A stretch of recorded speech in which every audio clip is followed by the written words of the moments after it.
চাচর চিকুর, দীর্ঘ লম্বা, কোচকানা কোচকানা চুল ছিল। আর যে একবার ওই কেশ দিকে লক্ষ্য করেছে, এমন কেউ ছিল না, এমন কোন নরনারী ছিল না ওই চুলের দিকে তাকালে বিগলিত হতো না। যে একবার দেখতো সে তার প্রেমে পড়ে যেত মায়েরা। যে একবার মহাপ্রভু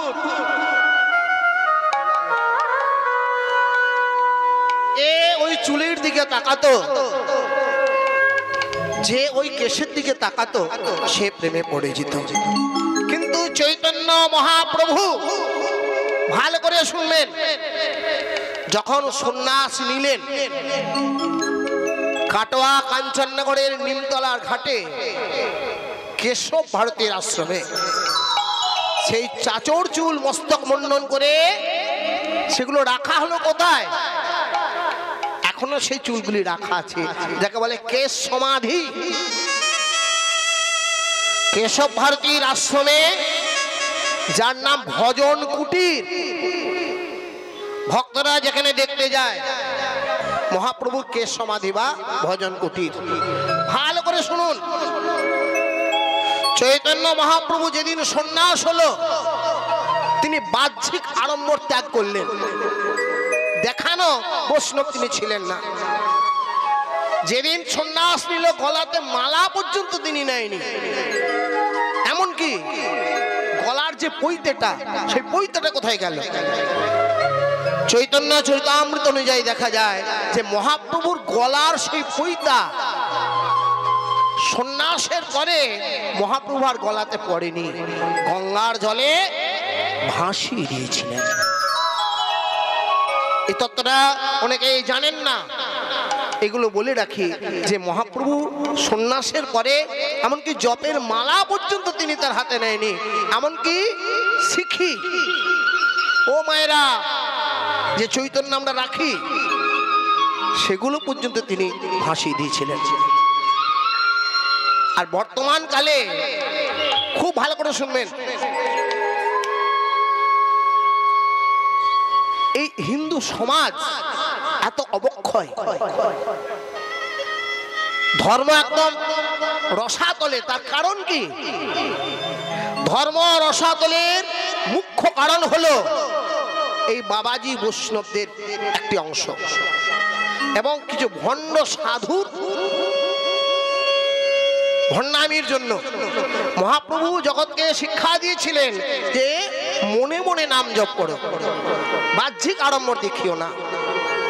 বলে না মালা জপে, ওই যে রামকৃষ্ণ দেবের কথা, মালা জপে শালা, নাম জপে ভাই, মনে মনে জপে যারে বলি হরি হরি। সত্যি তাই। কেন আমি কথাটি বললাম? আমি সবার জন্য বলছি না, অনেক মহান্ত বাবাজি বৈষ্ণব রয়েছেন, তাদের চরণে কোটি কোটি প্রণাম। আমাদের যেমন গুরুদেব নিত্যানন্দ প্রভুর বংশধর শ্রীপাদ কৃষ্ণেন্দু গোস্বামী মহারাজ, সন্ধ্যাবেলায় যখন বাড়িতে ঢুকলেন ভাগবতের জন্য, বাড়িতে আমার অনুষ্ঠানে দেখলাম মুখ চোখ শুকিয়ে গেছে। বললাম প্রভু আপনার মুখ চোখে অবস্থা? বলে বাবা সারাদিন কিছু সেবা হয়নি। দেখুন যে রাস্তায় আমি কিছু সেবা করি না। আর এখন আপনি দেখবেন আপনার বাড়িতে মহারাজ এলো, বলে আমি তোমার হাতে ছোঁয়া খাই না, তুলসীর মালা চাই, খুব ভালো, চরণে পটি দণ্ডবত, কিন্তু রাস্তার মাঝখানে দোকানে মিষ্টি খায়, দোকানদার গলায় পইতে আছে না গলায় মালা আছে? আমি এইগুলোকে বলি, এই বাহ্যিক আড়ম্বর থেকে বেরিয়ে আসতে হবে। আবার লক্ষ্য করে দেখবেন মায়েরা, যে একটা মহারাজের নামে দেখবেন সাধু সন্ত যাদের, তাদের নামে লেখা আছে 108 অমুক বাবা, 108 শঙ্করাচার্য মহারাজ। কেন এই 108টার মানে কি? আমরা সাধারণ মানুষ কোনো মানে জানি না, কিন্তু 108টার মানে কি? আমাদের যে দেহের কুলকুণ্ডলিনী, 7টি কুলকুণ্ডলিনী, মূলাধার, স্বাধিষ্ঠান, মণিপুর, অনাহত, বিশুদ্ধ, আজ্ঞা, সহস্রা। মূলাধার যেখানে লিঙ্গমূল, তার পাশে উল্টো দিকে, ভালো করে মন দিয়ে শুনলেন, সেখানে দেখেন মা জগৎ জননী কুলকুণ্ডলিনী রূপে আদ্যা শক্তি। তার তারপর রয়েছে মূল স্বাধিষ্ঠান লিঙ্গমূল, সেখানে থাকে সৃষ্টিকর্তা ব্রহ্মা। তারপরে নাভিকুণ্ডল, সেখানে থাকে মণিপুর, সেখানে থাকে নারায়ণ। তারপরে অনাহত, এই বক্ষ যুগলটাকে অনাহত বলে, এখানে মহাদেব ভোলানাথ।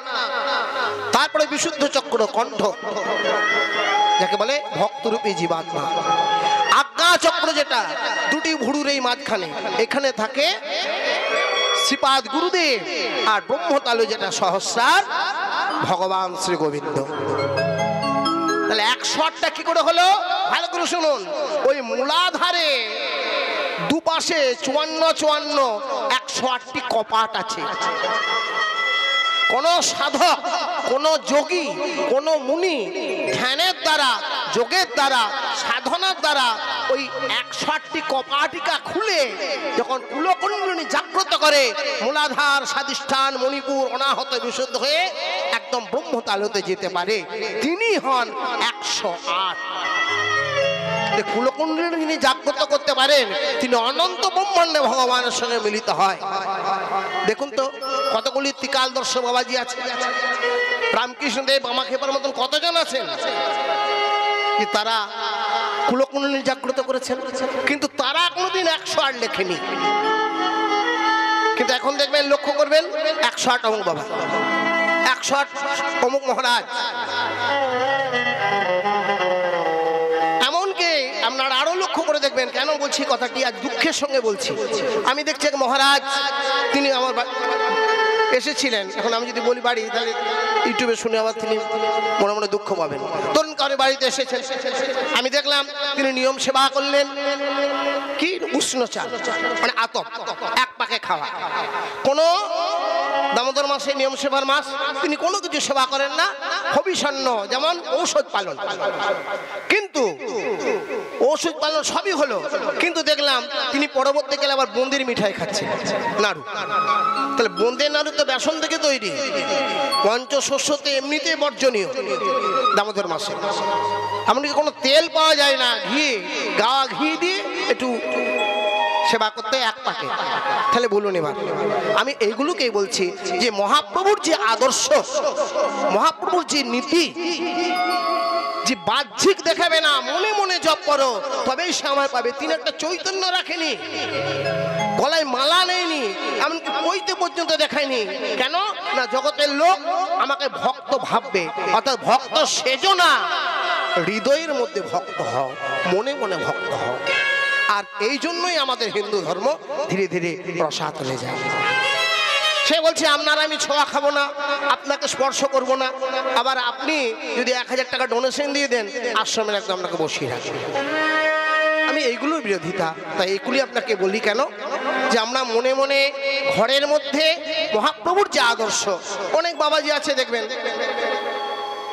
অনেক বাবাজি বৈষ্ণব আছে, লক্ষ্য করে দেখবেন যে বলছে না, আমি তোমার হাতে ছোঁয়া খাই না, আমি তোমার স্পর্শ খাই না, তোমার বাড়িতে খাই না। আবার আপনি যদি সে আশ্রমে ডোনেশন নেন, আপনাকে একদম সিংহাসনে বসিয়ে রাখবে। তাই আমি এটাকেই বলতে পারি, যেখানে নরনারায়ণের সেবা, সেখানে নরনারায়ণ বলতে কোনো ভেদাভেদ থাকবে না, সবাই একাত্র হয়ে সবাই মিলে থাকবে। তাই বাড়ির মধ্যে বসে বসে মনে মনে নাম জপ করুন, ভগবানকে ডাকুন, সদ্গুরু আশ্রয় করুন, মহাপ্রভুর আদর্শ মেনে চলুন। অনেক বাবাজি আছে দেখবেন, মানে মা কালীর ভোগ প্রসাদ পাই না, কিন্তু চৈতন্য মহাপ্রভু নিজে কালনায়, অম্বিকা কালনা, যেখানে আমরা গৌরীদাস পণ্ডিতের বাড়ি, সেই মা প্রণমিয়া মায়ে হে জগত জননী, মাকে প্রণাম করেছিলেন, সে প্রসাদ নিয়ে তিনি পেয়েছিলেন। কি বলেছেন চৈতন্য চরিতামৃতে? সর্বত্র মাগিয়া লও কৃষ্ণ প্রেম ভক্তি ধন। মায়ের কাছে প্রণাম করো, শিবের কাছে প্রণাম করো, দুর্গার কাছে প্রণাম করো, কালীর কাছে প্রণাম করো, একটাই ধন মাগিয়ে লাও, হে মা আমাকে কৃষ্ণ প্রেম দাও, আমাকে কৃষ্ণ ভক্তি দাও। এইটি মহাপ্রভুর আদর্শ। তাই আমি এই ভেদাভেদ ভুলে যাই, শুধু আমরা মনে মনে নিতাই গৌর প্রেমানন্দে হরি বল, আমরা বৈষ্ণব সাজবো না, হৃদয়ের মধ্যে আমরা বৈষ্ণব হব। তাই মহাপ্রভু সেজে চলেছেন। আর হেরি ভক্তগণ হইয়া বিকল, রাই রাখালো আজ গৌর অনুমান হয়েছে। আর আমরা ভক্ত যারা আছি সবাই একবার কেঁদে কেঁদে গৌরকে ভগবানকে ডেকি, একবার দাঁড়াও এসে বিনোদী বেশে হৃদি বৃন্দাবনে।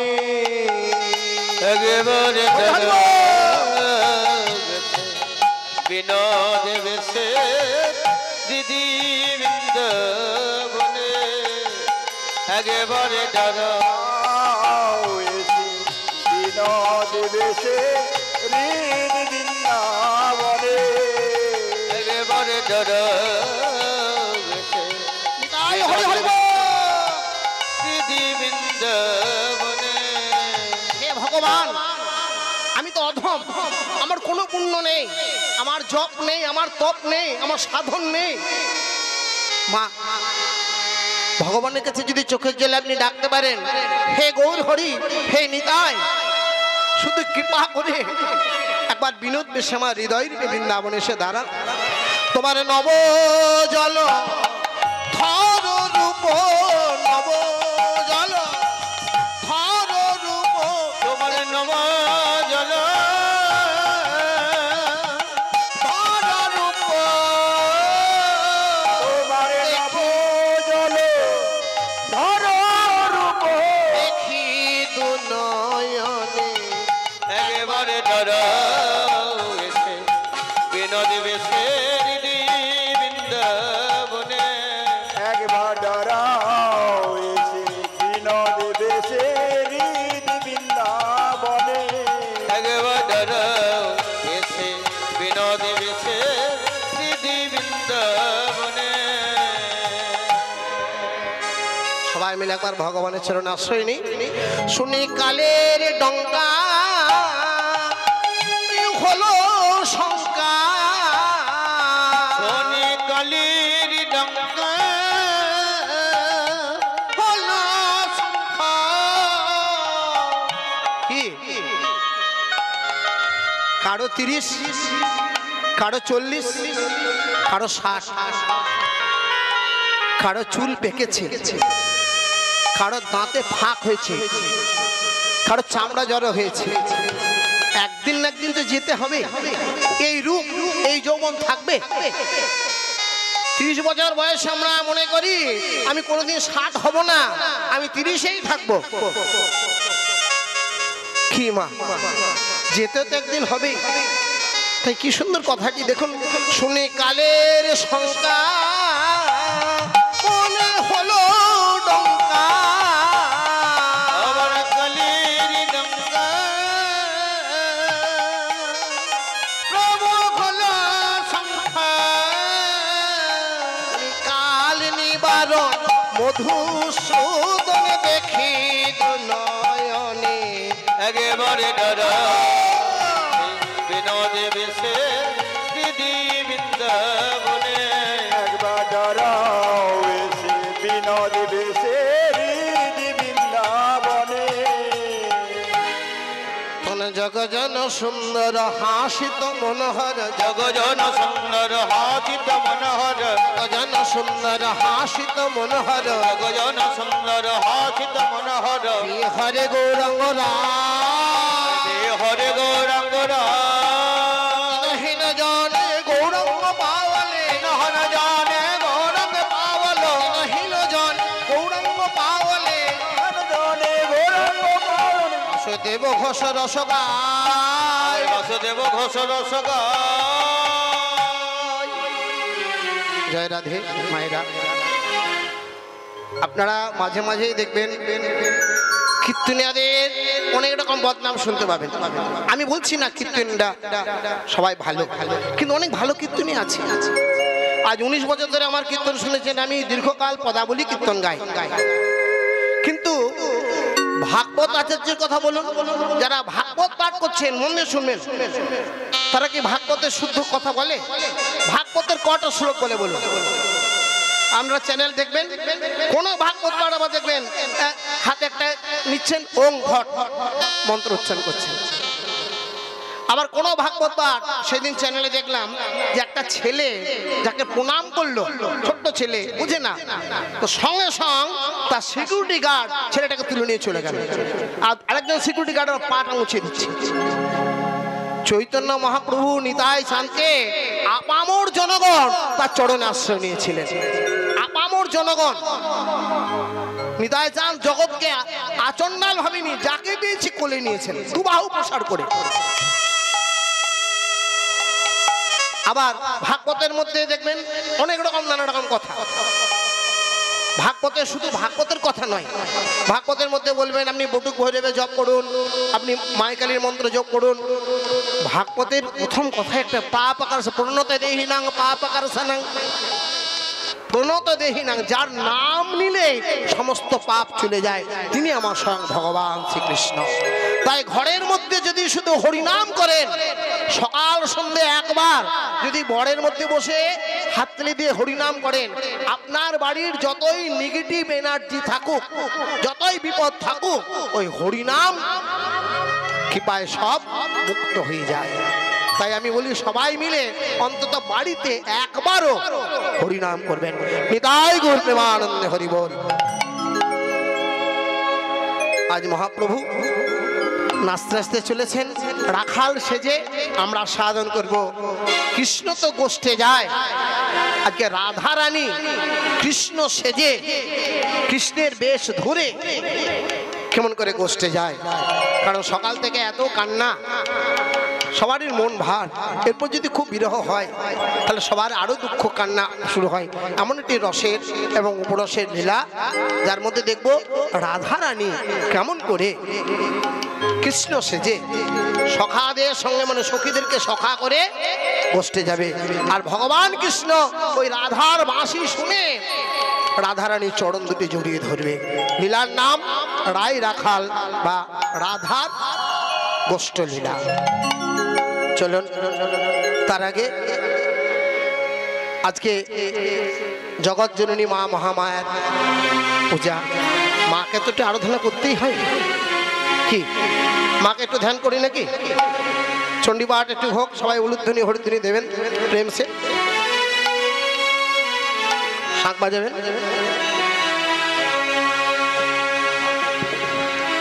আশ্বিনের শারদ প্রাতে বেজে উঠল আলোক মঞ্জরি, ধরনের বহিরাকাশে অন্তরিত মেঘমালা, প্রকৃতির অন্তরাকাশে জাগরিত জ্যোতির্ময়ী মহামায়ার আগমন বার্তা অসীম ছন্দে বেজে উঠল।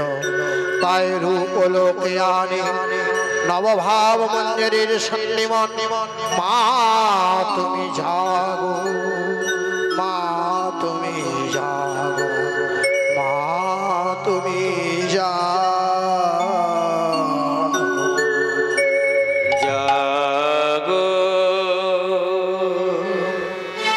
তুমি জাগো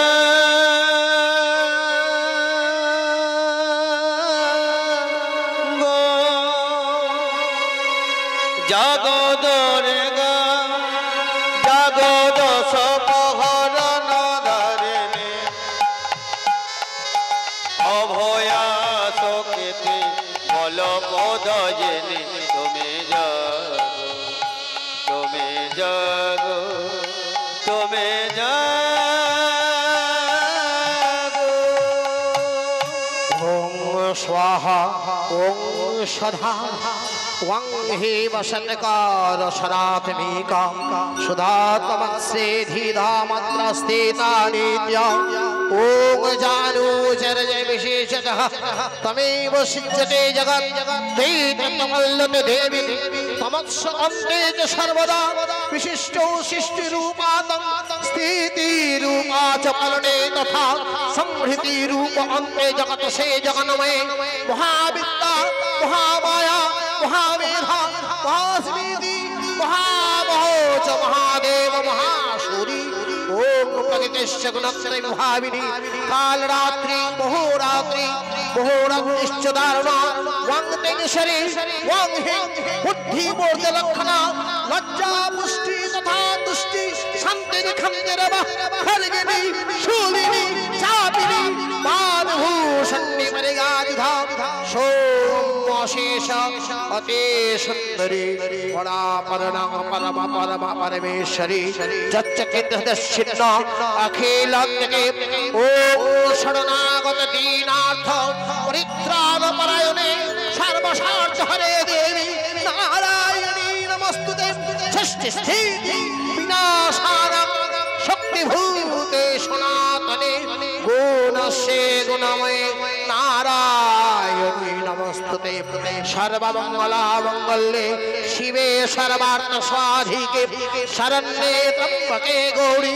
নারায়ণী নমস্তুতে या देवी सर्वभूतेषु निद्रारूपेण संस्थिता नमस्तेश्चै नमस्तेश्चै नमस्तेश्चै नमो नमः या देवी सर्वभूतेषु मातृरूपेण संस्थिता नमस्तेश्चै नमस्तेश्चै नमस्तेश्चै नमो नमः या देवी सर्वभूतेषु विष्णुमायारूपेण संस्थिता नमस्तेश्चै नमस्तेश्चै नमस्तेश्चै नमो नमः या देवी सर्वभूतेषु योगमायारूपेण नमस्तिता नमस्तेश्चै नमस्तेश्चै नमस्तेश्चै नमो नमः या देवी सर्वभूतेषु मेधारूपेण संस्थिता नमस्तेश्चै नमस्तेश्चै नमस्तेश्चै नमो नमः या देवी सर्वभूतेषु बुद्धिरूपेण संस्थिता नमस्तेश्चै नमस्तेश्चै नमो नमः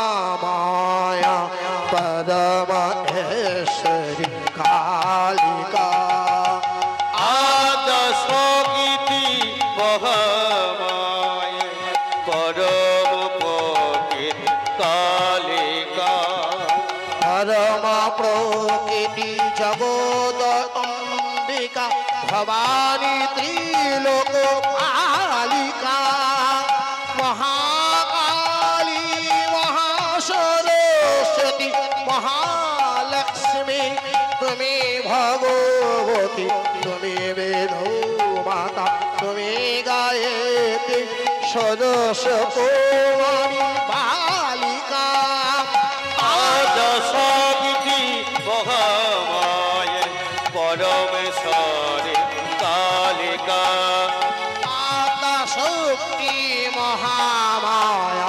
परमेश्वरी कालिका आदशोगिति महामाया महामाया कालिका कोटि ब्रह्मा विष्णु रुद्र मा महामाया तबो माया सृष्टि करिया करितेछ चिंता परमा आत्मरूपी शन्न जल बिंबो प्लय नमस्ते महामाया नमस्ते शुभनाशिनी तारा मंगल साधिका आदशोगिति महामाया परमेश्वरी कालिका